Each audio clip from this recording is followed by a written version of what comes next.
ইব্রাহিম ইবনে Adham রাহিমাহুল্লাহ এর নিকট এক ব্যক্তি এসে বলল, আমি নিজের উপরই খুব জুলুম করে ফেলেছি এবং আল্লাহর অবাধ্যতার সমুদ্রে ডুবে গেছি। এখন আমি আপনার কাছে এমন একটি নসিহত চাচ্ছি যার ফলে আমি আর অবাধ্যতায় ফিরে যাব না। তখন ইব্রাহিম ইবনে আদহাম রাহিমাহুল্লাহ লোকটিকে বললেন, আমি তোমাকে 5টি কথা বলছি, যদি তুমি এগুলো মেনে চলতে পারো তাহলে তুমি কখনো আর গুনাহে লিপ্ত হবে না। লোকটি বলল, হে ইব্রাহিম, আপনি আমাকে বলুন কথাগুলো। ইব্রাহিম রাহিমাহুল্লাহ বললেন, 1 নম্বর, যদি তুমি গুনাহে লিপ্ত হও তাহলে তুমি আল্লাহর দেওয়া রিজিক হতে কিছুই আহার করতে পারবে না। লোকটি এটা শুনে আশ্চর্যান্বিত হয়ে বলল, এটা কিভাবে সম্ভব? সমস্ত রিজিকই তো আল্লাহ সুবহানাহু ওয়া তাআলার পক্ষ থেকে।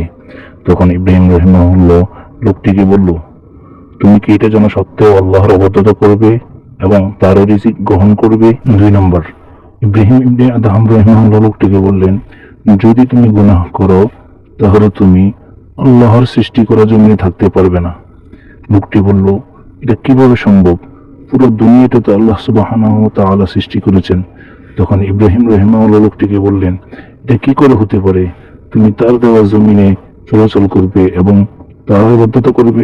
3 নম্বর, ইব্রাহিম ইবনে আদহাম রাহিমাহুল্লাহ লোকটিকে বললেন, যখন তোমার গুনাহ করতে মনে চায় তখন তুমি এমন স্থানে চলে যাও যেখানে তোমার রব তোমাকে দেখেন না।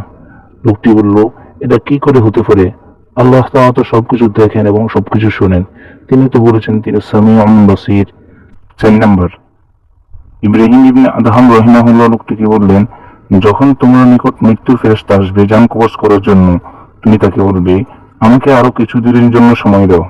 তখন লোকটি বলল, আল্লাহ তাআলা তো সবকিছুর জন্য নির্দিষ্ট সময় নির্ধারণ করে দিয়েছেন। তখন ইব্রাহিম রাহিমাহুল্লাহ লোকটিকে বললেন, তাহলে কি তুমি মুক্তির আশা করো? লোকটি বলল, না।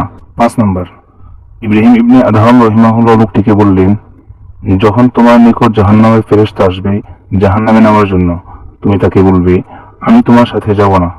লোকটি বলল, হে শেখ, যথেষ্ট হয়েছে। অতঃপর লোকটি চলে গেল এবং মৃত্যু পর্যন্ত ইব্রাহিম রাহিমাহুল্লাহ এর 5 কথার উপর আমল করতে থাকলো এবং সে তওবা করে আল্লাহর দিকে ফিরে আসলো আর সে বাকি জীবন আল্লাহর জন্য উৎসর্গ করে